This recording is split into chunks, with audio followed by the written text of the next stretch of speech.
வள்ளியின் வேலன் இன்னைக்கான எபிசோடில் என்ன நடக்க போகுதுன்னு பார்க்கலாமாங்க. என்னோட ரிவ்யூ பிடிச்சிருந்தா லைக் பண்ணுங்க. வள்ளி மாப்பிள்ளை வீட்டுக்காரங்க கிட்ட ரொம்ப தப்பாக சொல்லிட்டு இருப்பாங்க. வேலன் அங்கே போயிட்டு வள்ளியை அங்கேருந்து கூட்டிகிட்டு வராங்க. பைக்கில் வந்துட்டு இருக்கும் போதே வள்ளி பாதியிலே பைக்கை நிறுத்த சொல்கிறாங்க. பைக்லேருந்து இறங்கிட்டு அவங்க பண்ண காரியத்தை பற்றி அவங்களே ரொம்ப பெருமையாக சொல்லிட்டு இருப்பாங்க. என்னை பொண்ணு பார்க்க வரேன்னு சொன்னால் அப்படியே நான் ரெடியாகி அவங்க முன்னாடி போய் நின்று கல்யாணம் பண்ணிட்டு போவேன்னு நினச்சியா? நான் எப்போவுமே எங்கள் அப்பா கூட தான் இருப்பேன். என் நேரத்துக்கு அந்த மாப்பிள்ளை வீட்டுக்காரங்க அப்படியே யூட்டன் அடித்து போயிருப்பாங்க. அந்த அளவுக்கு நான் பண்ணிட்டு வந்திருக்கேன் அப்படின்னு சொல்ல, மேடம் என்ன சொன்னீங்க நீங்கள் அப்படின்னு சொல்லிட்டு, பொண்ணு பார்க்க வந்தது உங்களை கிடையாது, ரஞ்சினியை தான் பொண்ணு பார்க்க வந்தாங்க அப்படின்னு சொல்கிறாங்க. அது கேட்டதுமே வள்ளிக்கு என்ன பண்ணுறதுனே புரியல. அப்படியே பயத்தில் நடுங்கிக்கிட்டு நின்றுட்டு இருப்பாங்க. நேராக வீட்டுக்கு போகிறாங்க. அவங்க அங்கே வீட்டுக்கு போகிறதுக்கும் கரெக்டாக மாப்பிள்ளை வீட்டுக்காரங்க வீட்டுக்கு வர்றதுக்கும் சரியாக இருக்கும். உடனே வள்ளி போயிட்டு ஒரு இடத்துல போய் ஒளிஞ்சிக்கிறாங்க. மாப்பிள்ளை வீட்டுக்காரங்க வீட்டுக்குள்ளே போயிடுவாங்க. வேலன் வள்ளிக்கிட்ட, மேடம் நீங்கள் முதல்ல உள்ளே போயிடுங்க, யாருக்கும் தெரியாமல் உள்ளே போயிடுங்க அப்படின்னு சொல்லி பின்பக்கமாக கூட்டிகிட்டு வள்ளி எந்த புடவையை கட்டி கீழே இறங்கினாங்களோ அதிலே மேலே ஏற சொல்கிறாங்க. வள்ளி எவ்வளவோ ட்ரை பண்ணி பார்ப்பாங்க, அதில் ஏற முடியாது. உடனே ஒரு ஏணி எடுத்து போட்டு வள்ளியை அதில் ஏறி உள்ளே போக சொல்லி வேலன் சொல்கிறாரு. வள்ளியும் அதே மாதிரி ஏறி உள்ளே போயிடுவாங்க. வேலன் உள்ளே போகிறாங்க. உள்ளே போனதுக்கப்புறம் தான் ரத்னவேல் பேசவே ஆரம்பிக்கிறாங்க. எல்லாரையும் இன்ட்ரடியூஸ் பண்ணி வைக்கிறாங்க. பண்ணி முடிச்சதுக்கப்புறமா பொண்ணை கூட்டிகிட்டு வர சொல்கிறாங்க. ரஞ்சினியும் வராங்க. இங்கே நடக்கிறது எல்லாத்தையும் வள்ளி ஸ்டெப்ஸில் நின்று பார்த்துட்ருப்பாங்க.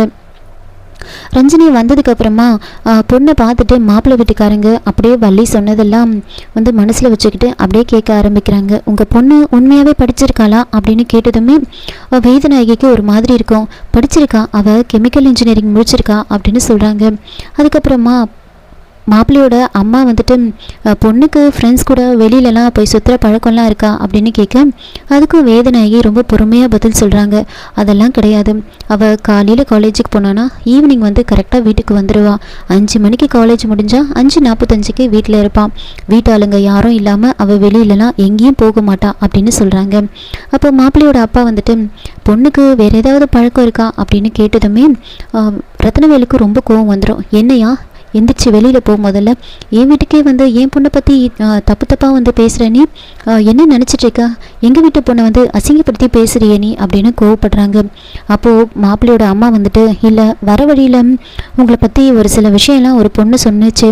அந்த பொண்ணு உங்கள் பொண்ணை பற்றி தான் ரொம்ப தப்பாக சொல்லிச்சு. அதனால தான் நாங்கள் இப்படி சந்தேகப்பட்டோம் அப்படின்னு சொல்ல, அதுக்கு ரத்னவேல் சந்தேகப்பட்டால் அப்படியே போக வேண்டியது தானே, இதுக்காக இங்கே வந்தீங்க அப்படின்லாம் கோவப்படுறாங்க.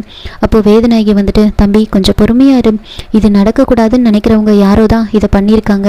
எனக்கு என்னமோ இந்த சம்மந்தம் சரியாக இருக்கும் தான் தோணுது, நாம் பேசலாம் அப்படின்னு சொல்லி திரும்ப உட்கார வைக்கிறாங்க. அப்போ மாப்பிள்ளை வீட்டுக்காரங்களே அந்த பொண்ணு சொன்னதெல்லாம் பொய் போல இருக்குது அப்படின்னு மனசில் நினச்சிக்கிட்டு, எங்களை மன்னிச்சிடுங்க, அந்த பொண்ணு சொன்னதை கேட்டு நாங்கள் தப்பாக நினச்சிட்டோம் அப்படின்னு சொல்கிறாங்க. உங்களை மாதிரி ஒரு குடும்பத்தில் சம்மதம் வைக்கிறது எங்களுக்கு ரொம்ப சந்தோஷம்தான் அப்படின்லாம் சொல்கிறாங்க.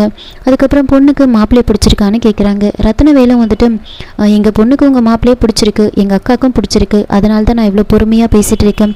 உங்கள் முடிவை நீங்கள் பொறுமையாக யோசித்து சொல்லுங்கள் அப்படின்னு சொல்கிறாங்க. மாப்பிள்ளை வீட்டுக்காரங்க எங்களுக்கும் பிடிச்சிருக்கு அப்படின்னு சொல்கிறாங்க. இந்த சம்மந்தத்தை உறுதிப்படுத்துகிற மாதிரி நாம் தட்டு மாற்றிக்கலாம் அப்படின்னு தட்டையும் மாற்றிக்கிறாங்க. இப்படி பேசிகிட்டு இருக்கும் போது வள்ளி அங்கே நின்று அதை எல்லாத்தையும் பார்த்துட்டு இருப்பாங்க. அப்போது வேலன் வள்ளி அங்கேருந்து போக சொல்கிறாங்க. வள்ளி சரின்னு சொல்லிட்டு ரொம்ப வேகமாக ஏறும்போது அங்கேருந்து ஃப்ளவர் வேஸ் தள்ளி விட்டுருவாங்க. அந்த சத்தம் கேட்டு எல்லாரும் அப்படியே எந்திரிச்சு நிற்கிறாங்க. வள்ளியை பார்த்ததுமே கீழே இறங்கி வர சொல்லி மாப்பிள்ளையோட அம்மா அப்பா சொல்கிறாங்க. வள்ளி அப்படியே கீழே இறங்கி வராங்க. அப்படியே பார்த்துட்டு இந்த பொண்ணு யார் அப்படின்னு கேட்க, இது என் தம்பி பொண்ணு அப்படின்னு சொல்கிறாங்க. பார்த்துட்டு அப்போ இந்த சம்மந்தம் சரி வராது அப்படின்னு சொல்கிறாங்க. என்ன சொல்கிறீங்க நீங்கள் அப்படின்னு கேட்க, உங்கள் பொண்ணை பற்றி தப்பாக சொன்னதே எந்த பொண்ணு தான் அப்படின்னு சொல்கிறாங்க. அப்போது அவங்க சித்தப்பா சித்தி எல்லாரும் வாய்ப்பே இல்லை, வள்ளி மேலே இருந்து கீழே இறங்கி கூட வரல, அவள் எப்படி இதெல்லாம் சொல்லியிருப்பா அப்படின்னு எல்லாரும் சொல்கிறாங்க. இல்லை இந்த பொண்ணு தான், இல்லைன்னு அந்த பொண்ணையே சொல்லுங்க பார்ப்போம் அப்படின்னு சொல்ல, அப்போது வள்ளி அமைதியாக நின்றுட்டுருக்காங்க. இந்த சம்மந்தம் சரி வராது, நாங்கள் வரோம் அப்படின்னு சொல்லிட்டு அங்கேருந்து போயிடுறாங்க. அப்போது வேதநாயகி ரொம்ப கோவமாக இருப்பாங்க. ரத்னவேல் நேராக போயிட்டு வள்ளியை பலார்னு அரைஞ்சிட்டு இப்படி ஒரு காரியத்தை நீ பண்ணியிருக்க அப்படின்னு சொல்லிட்டு ரொம்ப கோவமாக உள்ளே போயிடுவாங்க. அதுக்கப்புறம் வள்ளி அழுதுகிட்டே இருக்காங்க. நேராக ரூம்குள்ளே போயிடுவாங்க. ரூம்குள்ளே போயிட்டு அவங்க அப்பாவோட ஃபோட்டோ எடுத்து வச்சுக்கிட்டு, அப்பா உங்களுக்கு ஏன் என் மேலே இப்படி ஒரு வெறுப்பு? இவங்க தான் அப்பா, இவங்க தான் பொண்ணு அப்படின்னு நாமளாம் முடிவு பண்ணுறோம், மேலே இருக்கிறவங்க முடிவு பண்ணது. ஏன் என் மேலே இவ்வளோ வெறுப்பு காமிக்கிறீங்க? கொலை பண்ணவங்கிட்ட கூட ஏன் இந்த கொலையை பண்ண அப்படின்னு காரணத்தை கேட்பாங்க. ஆனால் நீங்கள் என்கிட்ட எதுவுமே கேட்கலையப்பா. நீங்கள் என்கிட்ட கேட்டிருந்தா என்னோட கல்யாணம் தான் நினச்சிக்கிட்டு நான் இப்படியெல்லாம் பண்ணிட்டேன் அப்படின்னு உங்ககிட்ட சொல்லியிருப்பேனேப்பா. இப்படி எதையுமே கேட்காம என் மேலே இப்படி வெறுப்பை கொட்டுறீங்களேப்பா அப்படின்னு ரொம்ப ஃபீல் பண்ணி அழுதுட்ருப்பாங்க. இதோட இந்த எபிசோடை முடிச்சிருக்காங்க. என்னோட ரிவ்யூ பிடிச்சிருந்தா லைக் பண்ணுங்கள், மறக்காமல் சப்ஸ்கிரைப் பண்ணுங்கள். தேங்க்யூ.